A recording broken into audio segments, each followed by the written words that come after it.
편히 쉬었습니까? 11월 27일 브리핑하겠습니다. 장관께서는 7시 반 조창 간담회 하고 10시부터는 코엑스에서 열리고 있는 창조경제 박람회 참석 중입니다. 오후 2시에는 헝가리 국방장관 접견하겠습니다. 오늘 말씀드릴 자료는 5건입니다. 먼저 민통선 내에 국가통합기준점 설치를 협업사업으로 추진합니다. 국방부와 국방지형정보단은 지난 5월부터 오늘까지 국토지리정보원과 협업을 통해서 민간인 통제구역 내에 국가통합기준점을 설치하는 1차 사업을 추진했습니다. 이 국가통합기준점이라는 것은 개별적으로 설치된 수평 및 수직 위치, 방위각 등을 한 곳에 통합해서 설치한 다기능 측량 기준점입니다. 그래서 이걸 활용하면 공사 인근 지역에서 이 기준점이 있으면 위치값과 각종 방향값을 한 번에 얻을 수 있는 매우 효과적인 시설입니다.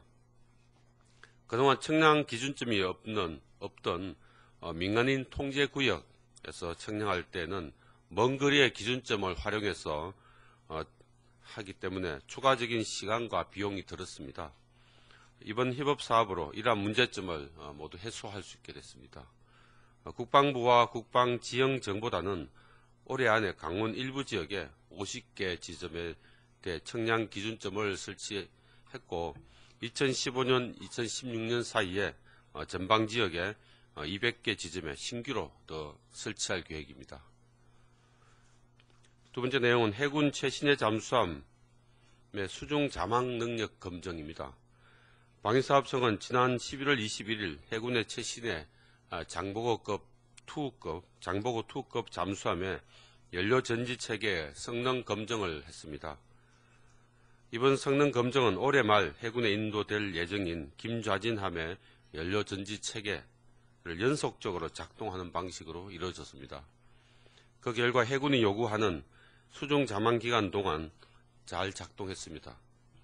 구체적인 장보고 2급의 자망 능력을 말씀드리긴 제한되지만 기존의 209급 잠수함의 자망 능력의 4배가량 된다고 생각하시면 되겠습니다.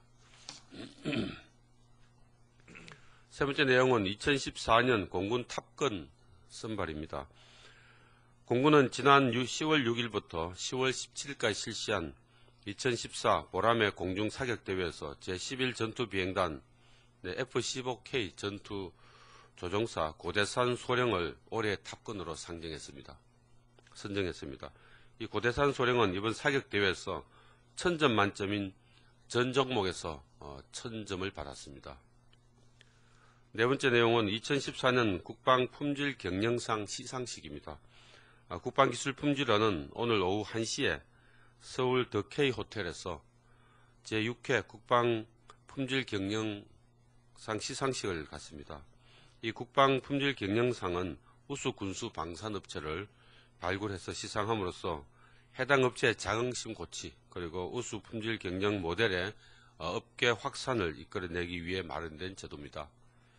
이번 시상식에는 대통령 표창에는 대한항공 항공우주사업본부 그리고 국무총리 표창에는 주식회사 한국시에노테크 그리고 국방부 장관 표창에는 주식회사 풍산 부산사업장과 주식회사 한화 아산 1사업장이 각각 수상할 예정입니다. 마지막으로 병무청이 정부 3.0 우수사례 경진대회에서 수상합니다. 병무청은 어제 정부 3.0 우수사례 경진대회에서 맞춤형 특기병 제도로 대통령상을 수상했습니다.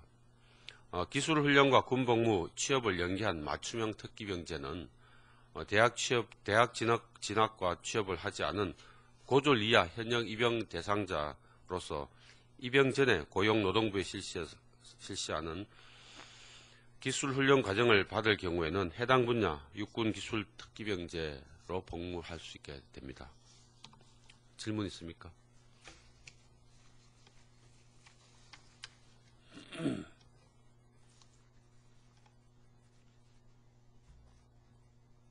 질문할 의지가 없으신 것 같은데.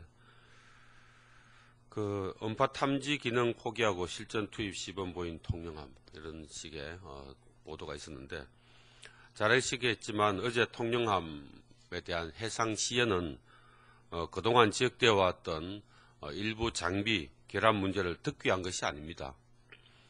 현재 통영함의 정확한 능력을 여과 없이 보여드리기 위한 것이었습니다. 어제 공개한 것과 같이 통영함의 선체 고정 음탐기 HMS, 그리고 수중 무인 탐사기 ROV 등 2개 장비의 작동은 현재로서는 분명히 제한됩니다. 하지만 협동작전을 통해서 임무 수행이 가능합니다. 또한 통영함의 160여 개의 장비는 현재 정상 작동하고 따라서 인양이나 이초, 예인, 잠수 지원 등 수상함에 구종함으로서는 기본 임무를 충분히 할 수 있습니다. 국민의 세금이 투입된 통영함의 전력화 지연은 문제가 있습니다. 통영함의 건조 과정상 비리는 반드시 처벌되어야 합니다. 또한 비리를 원천적으로 차단할 수 있는 시스템 개혁도 필요합니다. 하지만 수상함 구조함의 전력 공백을 최소화하고 해상에서 긴급 재난 상황 등에 적시적으로 대비하기 위해서는 통영함의 작전 투입을 계속 미룰 수는 없는 상황입니다. 기자 여러분들의 많은 이해를 당부드립니다. 또 하나 그 세월호 구조 시에 체인버 부족으로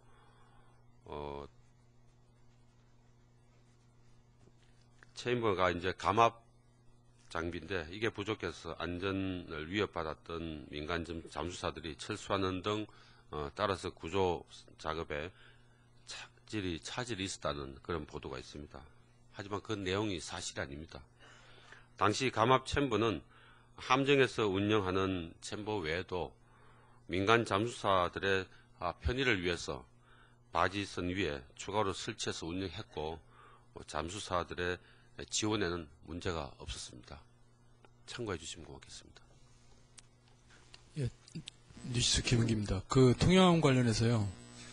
잠깐 생각난 건데 국방부에서는 내일 합동참모회의에 그 안건을 상정할 예정이 아니라고 이야기를 했는데 통영함 그 어제 르포 기사나 이런 거 그 내용을 보면은 뭐 11월 말 12월 초에 상정해야 된다 그런 얘기가 있거든요. 그래서 내일 상정이 되는 겁니까 안 되는 겁니까? 상정되지 않는다고 이야기한 적은 없습니다. 확정되지 않았다고 그랬죠. 지난번에 자료로 메일로 온 자료에는 그렇게 써 있었거든요. 상정하지 않는다고. 어제도 제가 확정되지는 않았지만 상정 시기와 관련해서는 오후쯤에 다시 한번 알려드리겠습니다. 예. 네, CBS 임진수 기자인데요. 예. 방금 그 감압 챔버 부족이 사실 아니라고 하셨는데, 진짜 제가 가지고 있는 범대본 회의록을 보면 5월 15일 날 오후에 저녁 9시에 회의를 했습니다. 그 당시에 보건복지부에서 응급 구조사들을 파견을 해가지고 그 건강관리나 이런 걸 체크를 했는데 잠수사들이 잠수 규정을 제대로 준수하지 못하고 그래서 작업 중이고 이에 피로 누적 등으로 인해 치밀한 건강관리가 없으면 특히 관리가 부족한 민간 잠수사들이 사고 위험성이 있다. 이런 보고 내용이 실제로 있었어요. 예. 그거는 이제 한번 그 정부 부처 간에 한번 체크를 한번 해보시면 그때 회의록을 들여다보시면 나오고 있는 내용이고 이게 관련해가지고 해수부 기조실장이 바지소에 있는 챔버 이용 시 심해 잠수를 하지 않는 UDT 등이 치료를 받고 있어 제때 치료를 못 받은 적이 있다고 민간 잠수사가 언급했고 이 잠수 규정 미준수 등은 매우 민감한 사안이다. 공개적으로 언급하지 말라. 이렇게 이제 지시도 했습니다. 이 부분은 그 정부 내에서 확인을 하시면 될 거예요. 회의록이 그 당시에 있을 거고. 근데 요런 내용이 분명히 이제 제가 이제 이 회의록 가지고 있는데 그 무슨 거로 그렇게 사실이 아니라고 하시는지 참 궁금하고요. 그래서 이런 부분을 확인을 하시고 그 다음에 명확하게 사실관계가 맞지 않다고 이렇게 말씀하셔야지 전혀 확인도 안 한 상황에서 이 회의록 보셨어요 혹시? 회의를 못 봤습니다. 예, 그걸 확인하시고 나서 이제 그런 내용이 사실이 아닌지 말씀하셨어요. 확인해 보겠습니다. 예. 그럼 방금 말씀하신 그 언론에 나온 내용은 사실이 아니다. 이 부분은 좀 정정을 하시죠. 확인해 보고 정정하겠습니다. 해군에서 해군에서 뭐 답변할 수 있습니까? 예, 그 상황이 그때 상황이 어떻게 되는지 알 수 없으니까 다시 확인해 보겠습니다. 더 이상 질문 없으면 오늘 브리핑 마치겠습니다.